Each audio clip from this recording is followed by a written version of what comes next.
सासू माँ बदल गई। कहानी उस घर की है जहाँ बहू और बेटी को एक माना जाता था, लेकिन फिर अरे शिखा बेटा, तू रसोई में क्यों घुसी रहती है? जा, रोटी मैं बना लूंगी। नहीं नहीं माँ जी, आप बैठिए, बस सारा खाना बन ही गया है। श्वेता को बोल देती हूँ, वो खाना लगा देगी सबका। सॉरी भाभी, मेरे पास वक्त नहीं है। माँ, मुझे पैसे देना, पार्लर जाना है। हाँ हाँ चली जाना, भाभी को भी ले जाना। वो भी जाने को बोल रही थी पार्लर, पर पहले ना मदद कर दे उसके खाना लगाने में। देख माँ, वो बहू है, उसे बहू रहने देना, इतना सर पर मत चढ़ा भाभी को। श्वेता, ज्यादा मत बोला कर। बहू और बेटी में कोई फर्क नहीं होता है। जा जाकर काम कर। ननद को माँ का भाभी से इस तरह प्यार करना बिल्कुल अच्छा नहीं लगता। वो बार बार किसी न किसी तरह माँ को भाभी के खिलाफ भड़काती रहती, लेकिन कोई फायदा ना होता। एक रोज, अरे बेटे किशन, जा बहू को कहीं घुमा कर ला।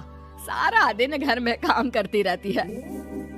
हाँ हाँ माँ, हम लोग जा रहे हैं ना गोवा। अच्छा जी, भाभी ने तो हमें बताया भी नहीं। वैसे तो सारी पंचायत करती है, ये गोवा वाली बात क्यों छुपा गई हमसे? अरे क्योंकि उसे खुद नहीं पता था बहन। मुझे टिकट सस्ती मिल रही थी तो मैंने बुक कर दिया। हाँ शिखा, पैकिंग कर ले, संडे हम जा रहे हैं गोवा। दोपहर में शिखा पैकिंग कर रही थी कि सास आ जाती है। ये क्या बहू, साड़ियाँ? अरे गोवा जा रही है घूमने या फिर शादी में मायके हैं? माँ जी, ऐसा कुछ है ही नहीं, समझ में नहीं आ रहा क्या रखूं कपड़े में। अरे तेरी और श्वेता की साइज तो एक ही है। उसके कुछ मॉडर्न कपड़े ले ले, आकर लौटा देना। हाँ माँ जी, ये ठीक रहेगा। शिखा श्वेता के पास जाती है और उससे कपड़े मांगती है। ना जी ना, मैं अपने कपड़े ना दूं, वैसे भी फैल जाएंगे मेरे कपड़े, बहुत महंगे वाले हैं। शिखा मुंह लटकाकर कमरे में आ जाती है तो सास कहती है, चल तैयार हो जा, तुझे मैं शॉपिंग करा कर लाती हूँ गोवा की। बस फिर क्या था, सास बहू निकल जाते हैं मार्केट और एक से बढ़कर एक ड्रेस खरीद कर घर आते हैं। पहले बता देती कि नए कपड़े दिलाने वाली है भाभी को, तो मैं अपने ही दे देती ना भाभी को, मुझे दिला देती नए कपड़े। देख श्वेता, परिवार का मतलब सबके साथ रहना होता है, ना कि सिर्फ अपना सोचना। वैसे भी तुझे अच्छे संस्कार सीखने चाहिए। और रही बात कपड़ों की, तो शिखा, आज से घर पर भी तू मॉडर्न कपड़े ही पहनेगी। कोई जरूरत नहीं है ये साड़ी वाड़ी लपेटने की। अब क्या था, घर पर श्वेता और शिखा एक जैसे रहते। एक बार पड़ोसन आती है। अरे बेटा, अपनी माँ को तो बुलाना जरा, बात करनी है। शिखा सास को बताती है और रसोई में चली जाती है। ये आपकी बेटी बहुत बड़ी हो गई है, इसके लिए एक रिश्ता है, कहो तो बता दूं। ये बेटी नहीं बहू है, घर में सब एक जैसा ही रहता है। वैसे मेरी बेटी भी बड़ी हो गई है, कोई रिश्ता हो तो जरूर बताना। पड़ोसन रिश्ता लेकर उन लोगों के घर आती है। तब श्वेता की होने वाली सास कहती है, तो ये घर है, कितने मंजिल का है? और ये बहू ने आपकी क्या पहन रखा है, जीन्स टॉप? अरे भाई, साड़ी वाड़ी नहीं है क्या इसके पास? देखिए, सर्दी है तो साड़ी में बहू कैसे मैनेज करती, वैसे पहनती है साड़ी भी। देखिए, हम लोग ठहरे पैसे वाले लोग, कोई कमी नहीं है हम लोगों के पास पैसों की, बहुत पैसे हैं, जमीन, नौकर चाकर, कार, सब कुछ है, लेकिन घर में संस्कारी बहू चाहिए। समझ रही हैं ना आप? सास कुछ कहती कि श्वेता बोल पड़ती है, हाय रे, नौकर चाकर से लेकर जमीन, कार, पैसा, हाँ, मुझे रिश्ता मंजूर है मुझे। अरे रुक जा श्वेता, मैं बात कर रही हूँ ना। देखिए, हम लोगों के घर इतनी आजादी नहीं मिलेगी। अरे हाँ कर देना माँ, हाँ कर दे जल्दी से। सास क्या करती, बेटी की शादी ऐसे घर में कर देती है जहाँ ना उनके विचार मिलते हैं और ना ही आचार। शादी के बाद एक रोज फोन पर, श्वेता बेटा, एक बार घर आ जा, बहुत दिल करता है तुझे देखने का। माँ, वो घर पर बहुत काम होता है, कैसे आऊँ? बड़ा घर है, लेकिन आने जाने वालों की लाइन ही लगी रहती है। बेटा मैं तो जानती थी उस घर का हाल, लेकिन तू ही नहीं मान रही थी। माँ देख, हर घर का यही हाल है। तेरी बेटी को यहाँ घूंघट हटाने की परमिशन नहीं है और एक तरफ भाभी स्कर्ट पहनकर घूम रही है। बेटा मुझे क्या पता था कि मेरी बेटी को ससुराल के नाम पर पिंजरा मिल जाएगा।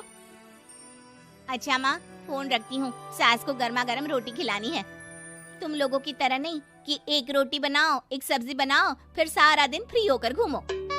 सास फोन तो रख देती है, लेकिन सोच में पड़ जाती है कि एक तरफ बेटी जिसे कोई आजादी नहीं, वहीं दूसरी तरफ बहू जिसे देखकर लगता ही नहीं कि उसकी शादी भी हुई है। अगले रोज। शिखा, अरे ओ शिखा। हाँ माँ, क्या हुआ? कुछ चाहिए आपको? मैं जिम जा रही थी। जिम के कपड़ों में बहू को देखकर सास को घूंघट में अपनी बेटी का ख्याल आता है। देख बहू, घर में बहू की तरह रहा कर। इतने टाइट कपड़े पहनकर जिम जाना पसंद नहीं मुझे। जा जाकर रोटी बना। रोटी? माँ अभी तो शाम की 6 बजे हैं, इस वक्त रोटी? अब क्या मेरे खाने पीने पर भी पहरा है? अरे जब मर्जी तब मैं अपने घर में खा भी नहीं सकती क्या? बहू को अजीब लगता है। वो समझ नहीं पाती कि जो सास कल तक इतनी सपोर्टिव थी, उन्हें अचानक से क्या हो गया। वो किचन में जाती है, गरम रोटी के साथ 2 तरह की सब्जी, रायता, सलाद सब लेकर सास के पास आती है। माँ जी, खाना। इतना सारा खाना? राक्षस समझा है क्या मुझे? रोटी मांगी थी मैंने गर्मा गर्म बस। पर माँ जी, रोटी खाती किससे आप? सब्जी तो बनानी थी ना। अरे भूख मर गई मेरी तेरी बहस से। जा जाकर काम कर, अंदर पूरी रसोई साफ कर। बहू अंदर चली जाती है। थोड़ी देर में श्वेता घर आती है। अरे शिखा जल्दी से चाय ला, पकवान बना, मेरी बेटी आई है। अरे नहीं नहीं माँ, ड्राइवर बाहर खड़ा है। मैं तो घर का कोई सामान खरीदने के बहाने यहाँ आ गई हूँ, मुझे जाना होगा। अरे बेटा, पर कितने दिनों बाद देख रही हूँ तुझे, रहने आ जाना 2-4 दिन के लिए। आ जाऊंगी माँ, जब मेरी सास मरेगी तब। मैं तो रोज मन्नत मानती हूँ कि मेरी सास मर जाए तो अच्छा है। अच्छा चल, जा रही हूँ माँ। हे भगवान, कैसे कैसे दिन देखने पड़ रहे हैं मेरी बेटी को। सास अंदर जाती है, जहाँ श्वेता की जिम वाली सहेली का फोन आया होता है। क्या बात है, आज जिम नहीं आई? अरे पता नहीं यार, आज माँ को क्या हो गया अचानक। पर खैर कोई नहीं, लगता नहीं कि मैं अब जिम आ पाऊंगी। शिखा स्पीकर पर बात कर रही थी, जिसे सास सुन रही थी। यार ये सास ना होती ही ऐसी है। मैं तो कहती हूँ बुढ़िया जल्दी मरे और तू आराम से जिए। शिखा को सहेली की बात पर गुस्सा आ जाता है। माँ के मरने की कौन सा बच्चा दुआ मांगता है मोहिनी? आगे से ऐसी बात मेरे सामने मत करना। हमारे घर की शोभा ही माँ है। क्या हुआ जो थोड़ी सख्ती दिखा रही है? उसमें भी कोई ना कोई उनकी भलाई ही होगी। मैं तो कहती हूँ भगवान मेरे जैसी सास सबको दे, जो सिर्फ माँ की तरह है। सास वाली तो कोई बात ही नहीं है उनमें। सास ये बात सुन रही थी।